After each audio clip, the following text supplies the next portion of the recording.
Maintenant que partout où nous allons, il y a l'omerta, il y a le silence. Personne n'accepte, personne ne veut. Vous ne voyez pas qu'il ne reste qu'une seule entité, c'est les Congolais lui-même. Je ne sais pas si vous vous rendez compte de ça. Donc il ne reste que les Congolais face à lui-même. Parce que les autres n'acceptent pas, on ne condamne pas, nous demandons les sanctions. Ça ne vient pas, personne ne veut, ou soit on fait des propositions. Ok, maintenant que reste-t-il? Une seule chose. Prenez l'intitulé de ces activités. Debout, debout, peuple dit. Debout, peuple dit. C'est tout ce qui nous reste. Face à nous-mêmes, supposons que votre maison est en train de brûler. Vous appelez les premiers voisins, ils passent. À la société, lorsque vous arrivez à couper la chaîne, lorsque vous arrivez au décrochage, c'est-à-dire que vous n'atteindrez jamais les résultats. Et lorsque vous n'atteignez jamais les résultats, vous voyez que les conséquences sont juste là.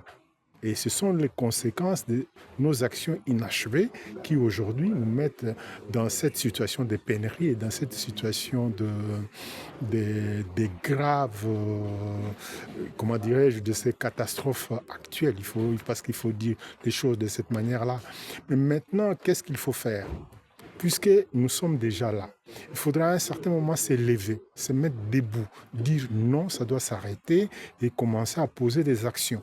Et naturellement, parmi les actions, c'est réveiller l'intellect, réveiller la pensée de citoyens, faire en sorte que les gens comprennent. Parce qu'en fait, il y en a qui se posent la question, pourquoi ceci nous arrive? Pourquoi il n'y a que nous? Pourquoi les silences du monde entier? Et à ce moment-là, vous verrez que petit à petit, lorsque les gens se retrouvent devant cette souffrance, parce qu'il y a des gens jusqu'aujourd'hui qui ne savent pas que cette souffrance-là est réelle, qui ne savent pas. Donc il faudrait les rappeler. Il faudrait que beaucoup plus de gens se mettent à la cause. Est-ce que cette cause est-elle une cause commune pour tous les Congolais? C'est ça la question. Et maintenant, qu'est-ce qu'il faut faire pour qu'elle devienne une cause commune? Il faudrait que les gens réfléchissent. C'est très important. On peut se distribuer des responsabilités comme on veut parce qu'on est intellectuel, mais il faut savoir aussi que l'intellectuel est dans une société et cette société aussi a ses responsabilités. Donc il ne faut pas croire que l'intellectuel peut tout faire. Non.